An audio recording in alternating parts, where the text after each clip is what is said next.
मैंने आपको page number 32 तक पढ़ा दिया था, यानी 32 तक।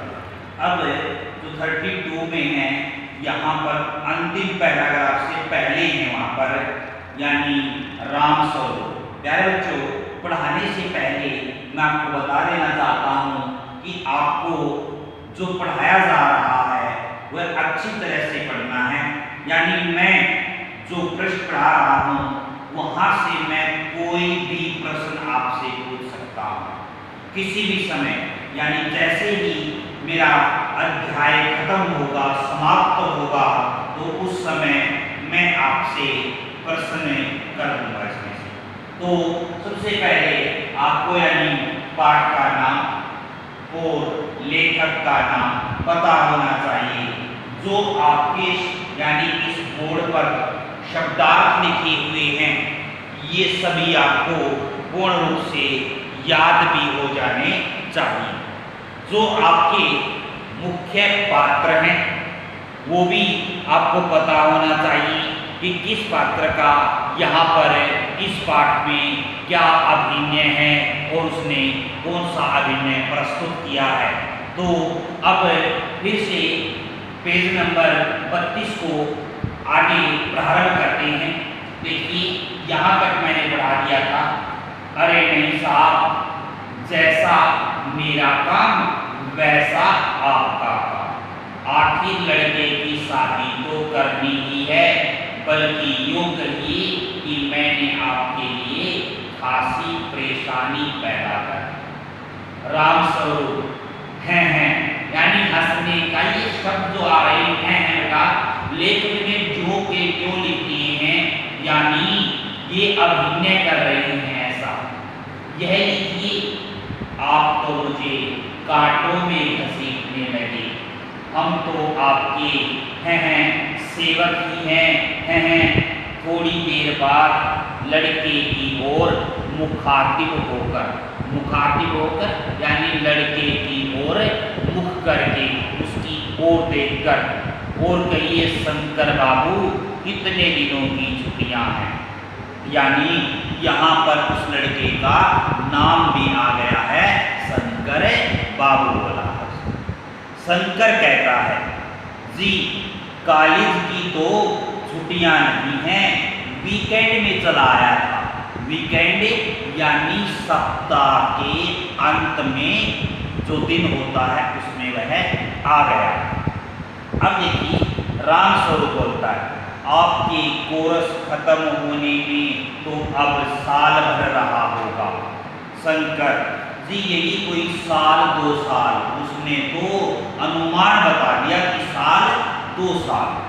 राम स्वरूप, साल 2 साल, यानी यहाँ पर प्रश्न चिन्ह है, अर्थात वह हैरान सा होकर कि साल 2 साल। अब शंकर हंसने का अभिनय करता है जी, 1 आध साल का मार्जिन रखता हूँ। मार्जिन यानी अंतर रखना।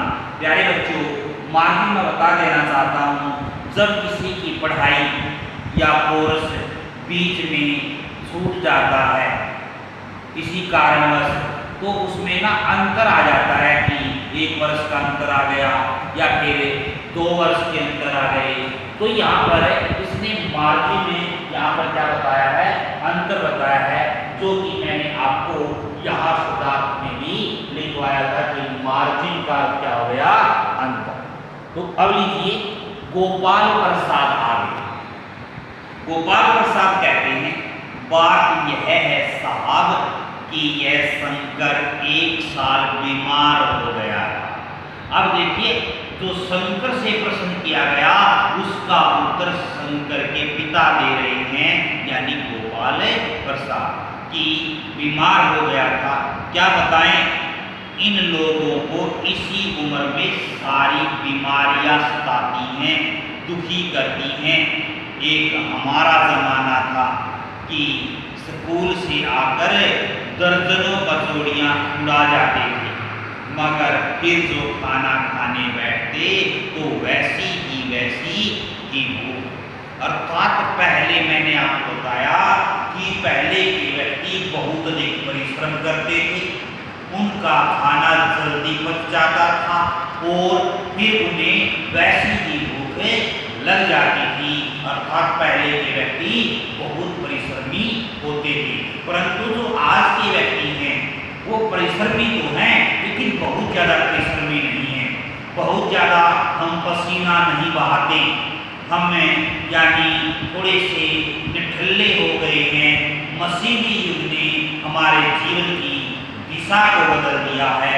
अर्थात मशीनी युग के आने से हमारा जो शारीरिक परिश्रम था वो अब मशीन करने लगी और हमारा जो शरीर का पसीना है ना वो बाहर नहीं निकल पाता, जिसके कारण हमारे शरीर में अनेक प्रकार की बीमारियां उत्पन्न हो जाती हैं। तो प्यारे बच्चों, हमको ना शारीरिक व्यायाम अवश्य करना चाहिए। अब देखिए, रामस्वरूप कचौड़िया भी तो उस जमाने में पैसे की 2 आती थी। तो वहाँ जब उनका जमाना था यानी 1 पैसा, 2 पैसा, 3 पैसा, पैसों में गिनती होती थी और उन पैसों से बहुत सी वस्तुएं आ जाती थी। आजकल वो जमाना इतना परिवर्तन हो गया जमाने का, यानी बदल गया है। अर्थात छोटा सा बच्चा भी जब मांगता है तो वह 10 रुपये से कम नहीं लेता। तो देखिए, गोपाल प्रसाद जनाब ये हाल पार्टी 4 पैसे में ढेर सी बालाई आती थी और अकेले 2 आने की हजम करने की ताकत, अकेले केवल। और अब तो बहुतेरे खेल वगैरह भी होते हैं, यानी बहुतेरे बहुत सारे खेल होते हैं स्कूल में। तब न कोई वॉलीबॉल जानता था, न टेनिस, न बैडमिंटन, बस कभी हॉकी या क्रिकेट कुछ लोग खेला करते थे।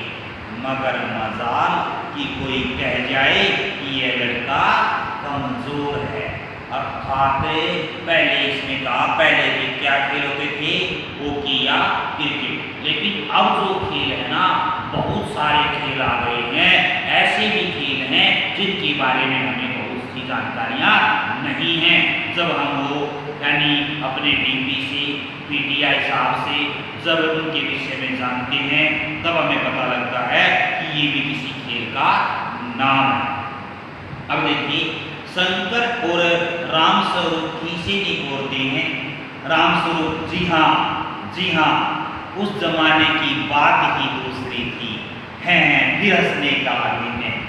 अब गोपाल प्रसाद कहता जोशीली आवाज में, तेज आवाज में, और पढ़ाई का यह हाल है कि एक बार कुर्सी पर बैठे कि 12 घंटे की सीटिंग हो गई, यानी 12 घंटे। जनाब मैं सच कहता हूँ कि उस जमाने का मैट्रिक भी वह अंग्रेजी लिखता था फराटे की, कि आजकल के एमए की मुकाबला नहीं कर सकते। और ये एक कटु सत्य भी है बेटा, क्योंकि जो पहले के 10वीं कर लेते थे ना मैट्रिक, वो यानी हाथ पर जो यानी गणित होता है, हिसाब करना होता है, वो जल्दी से कर देते थे। और जो आज के व्यक्ति हैं एमए, बीएड, पीएचडी बहुत ज़्यादा शिक्षित हैं, वो भी ना जब उनसे हिसाब करवाने लगते हैं तो वो कॉपी पेन लेकर बैठते हैं या मोबाइल फोन में कैलकुलेटर ओपन कर लेते हैं, खोल लेते हैं, उससे हिसाब करते हैं। तो इससे अनुमान लगाया जा सकता है कि पहले के जो व्यक्ति हैं वह मैट्रिक में बहुत होशियार होते थे। रामस्वरूप जी हाँ यह तो है।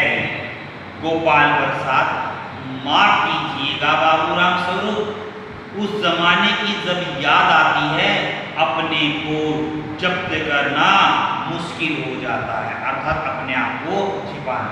प्यारे बच्चों, बार बार रामस्वरूप और गोपाल प्रसाद हमेशा अपने ज़माने की बातें करते हैं, यानी उन्हें अपना ज़माना अच्छा लगता था, हमें अपना ज़माना अच्छा लगता है। अर्थात प्रत्येक व्यक्ति को अपना समय जो चल रहा है वह अच्छा लगता है। तो वो पहले के ज़माने को अच्छा बताते हैं, हम अपने ज़माने जानने को अच्छा बताते हैं, क्योंकि पहले मशीनी युग नहीं था, अब मशीनी युग है, तो हमें सरल गुण संपन्न हो गए।